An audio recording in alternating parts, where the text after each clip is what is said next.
Good evening. My name is David Weil. I'm a lifelong resident of Goldsboro, North Carolina. I would like to read to you a poem that my father read to me 80 years ago.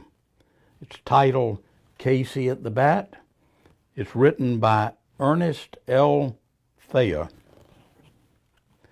There's a dedication in this book which I would like to read to you.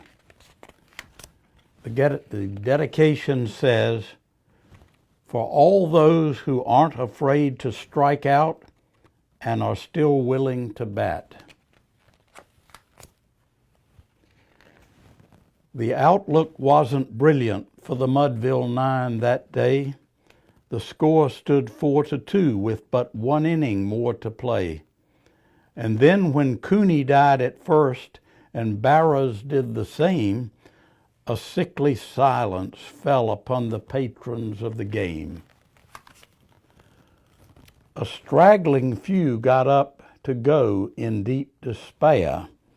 The rest clung to the hope which springs eternal in the human breast.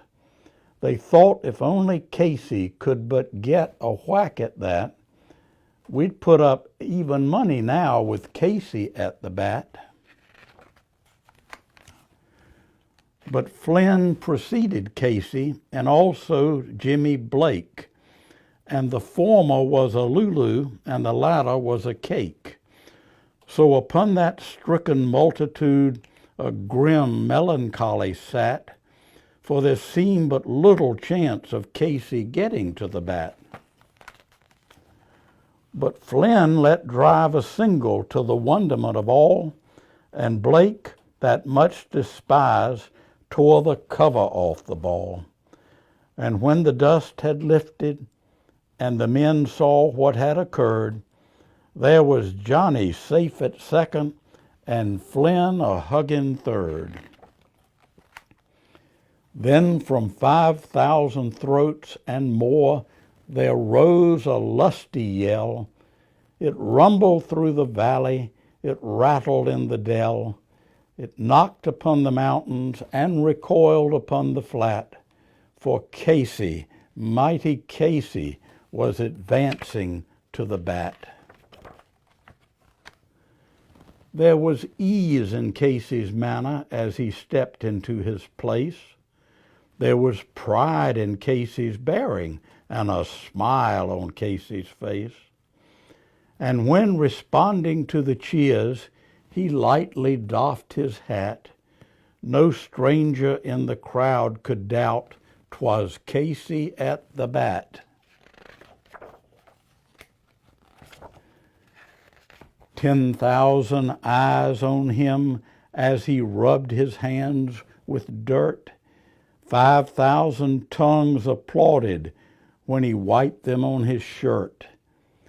Then, while the wreathing pitcher ground the ball into his hip, defiance gleamed in Casey's eye, a sneer curled Casey's lip. And now the leather-covered sphere came hurtling through the air, as Casey stood a-watching it in haughty grandeur there. Close by the sturdy batsman, the ball unheeded sped. "This ain't my style," said Casey. "Strike one," the umpire said. From the benches black with people, there went up a muffled roar, like the beating of the storm waves on a stern and distant shore. "Kill him! Kill the umpire!" shouted someone on the stand, and it's likely they'd have killed him had not Casey raised his hand. With a smile of Christian charity, great Casey's visage shone. He stilled the rising tumult. He bade the game go on. He signaled to the pitcher, and once more the spheroid flew.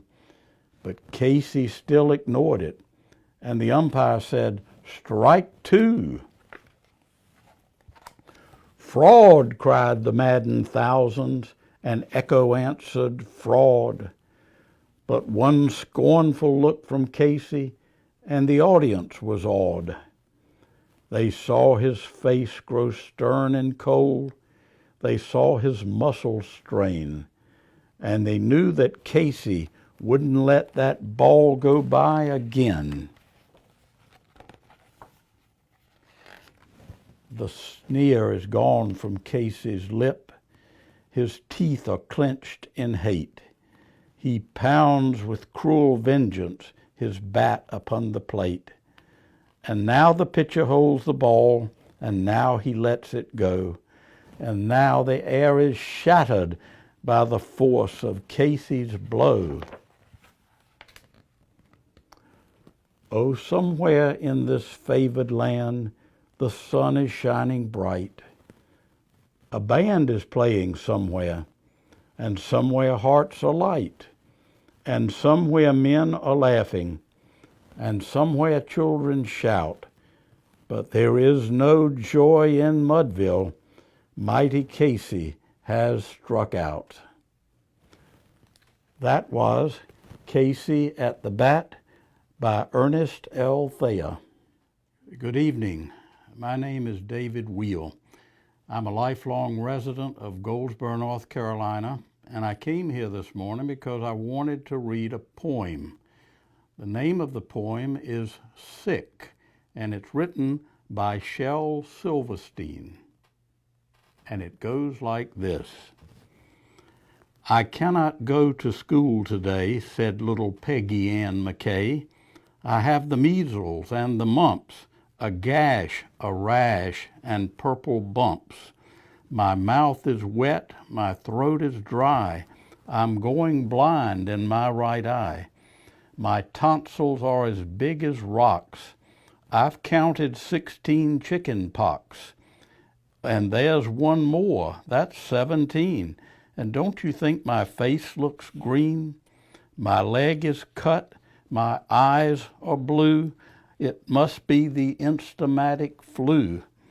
I cough and sneeze and gasp and choke. I'm sure that my left leg is broke. My hip hurts when I move my chin. My belly button's caving in. My back is wrenched, my ankle's sprained. My appendix pains each time it rains. My nose is cold, my toes are numb. I have a sliver in my thumb. My neck is stiff, my voice is weak. I hardly whisper when I speak. My tongue is filling up my mouth. I think my hair is falling out. My elbow's bent, my spine ain't straight. My temperature is 108. My brain is shrunk, I cannot hear. There's a hole inside my ear. I have a hangnail, and my heart is, what? What's that? What's that you say? You say today is Saturday? Goodbye, I'm going out to play. Thank you.